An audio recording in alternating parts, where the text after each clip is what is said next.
You said your name's Katie? Yeah. You go to school here, Wayne State? Yes. All right, can I ask you what you're studying? Civil engineering. Civil engineering? Oh, great. First engineer I've talked to. All right, on a scale of 1 to 10, how open-minded would you say you are? Probably like an 8. An 8? All right, cool. Do you think you should look at both sides of an argument before making a decision? Yes. All right. Do you trust your senses? Mostly. Like crossing the street or whatnot, putting your clothes on? All right, cool. Do you trust the government? No. No? Do you think the majority is always right? The majority? No. No? I think there's always two sides to everything. All right. How do you think everything came to be? Do you believe in like creationism, Big Bang, or don't have a belief on it?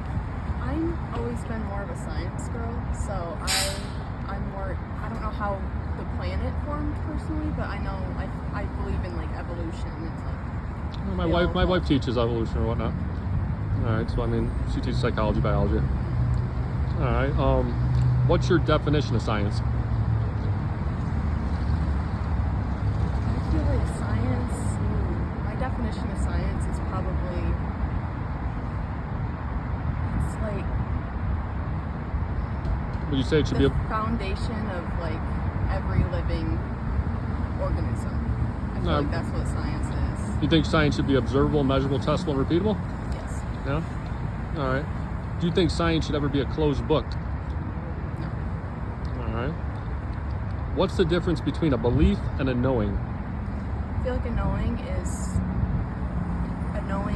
you have like data to like prove it's provable, but a belief is something that you can like think about and like hope in, but it's like you can't prove. All right. Would you agree data could be manipulated though too, possibly, right?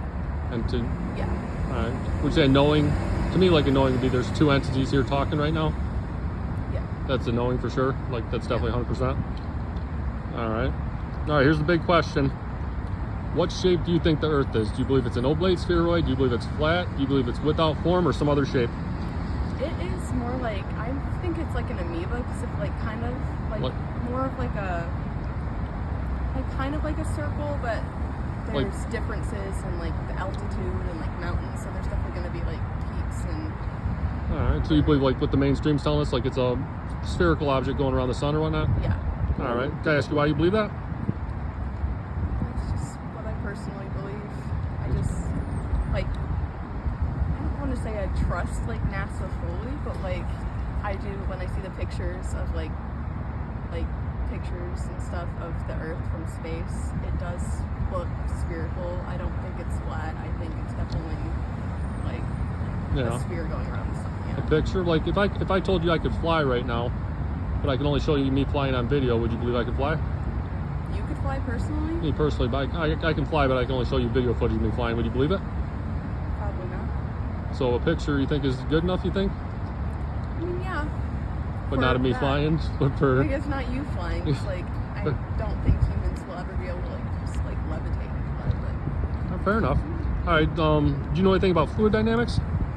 How liquids behave? Yeah. In our reality, would you agree it's 1,000,000% fact that any liquid will take the shape of its container and level out? Yes. All right, if the Earth's covered in over 72% water, how could it be an oblate spheroid? I guess not like a complete sphere, but like, I guess the gravitational pull kind of keeps it in one place, and there's like a lot of like gravity and stuff. I don't know. Would you be able to practically demonstrate water can form in the exterior shape, though, you think? In a lab or anything like that? Possibly. I've never seen it done yet, but I mean, maybe someday. Maybe someday. All right, do you think we breathe the same stuff in space? No. No? All right, they tell us space is a vacuum, and it's the closest thing to a negative pressure system we can get. We live in a positive pressure system. I go to science again, and it tells me it's basically physically impossible for our atmosphere to stay adjacent to the vacuum of space without a solid barrier. Can you give me a practical example of two opposing pressure systems existing side by side without a solid separation? No. No? It's not me. No? All right. Do you know the difference between eclipses? Like a solar eclipse, a lunar eclipse? You know what they are? Yeah. You want me to go over them real quick, or you know what they are? I believe I know what they are. All right, a solar, well, I'll just go over them just in case. Solar eclipse is when the moon goes in front of the sun. Yeah. All right, then can you hold your hands out right in front of me, like from side both of them? We'll say the Earth's in between your hands. This a lunar eclipse. They tell us, if you believe in the mainstream or whatever, it's the sun's shadow casted on the moon, and it's always a spherical object during a lunar eclipse at nighttime. We can agree on that. Like that's what the mainstream will tell us what you believe or whatever. Would you agree the sun's round? No. You don't think the sun's round? I think it's perfectly round. When you look at it at the daytime, you don't think it's round? It looks round. Well, I try not to look at the sun. Well, My no, eyes it's are not good. really- But I mean, if you ever take a quick look at it, would you say it kind of looks it at least looks like circular? yeah, it looks circular, but I know it's a star, which is just gas, so it's just an accumulation of. All right. Would you be able to disprove though that for a lunar eclipse, it's actually the sun blocking out the moon and not the Earth's shadow? I can't disprove that. I don't have the capabilities. of Capabilities? doing that. All right. All right. Do you know what the star Polaris is? No. It's the North Star. It's right in the middle of us. I like to say it's like a realm. You ever seen the movie The Matrix before? No, but I've heard it. It's a pretty good movie. But anyhow, like possibly without form. I don't know. Maybe it's an oblate spirit. I'm open to whatever. But it's a fact. You can look at the North Star, and stars do perfect geocentric circles around it, basically. So how would you be able to disprove?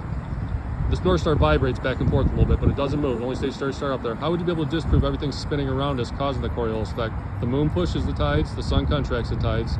If you shoot a bullet west from the sun there, it's going to dip down. I say that's based off a false axiom. You shoot a bullet west at nighttime when the moon there, it's going to bounce up. And the lunar eclipse is actually the sun block, not the moon. Would you be able to prove me wrong? I don't think so. No. You know what a logical fallacy is? No. If we were at a tennis court right now, and I threw a bunch of tennis balls on the ground right now, would that turn the tennis court into a round ball? No? So just because you see circles in the sky, that means you're living on a Yeah. ball? Yeah, I don't think so. No? Yeah. So would you say it's a belief or a knowing that the Earth's a round ball? Belief. It's a belief? Can't argue with that. All right, thank you very much for your time.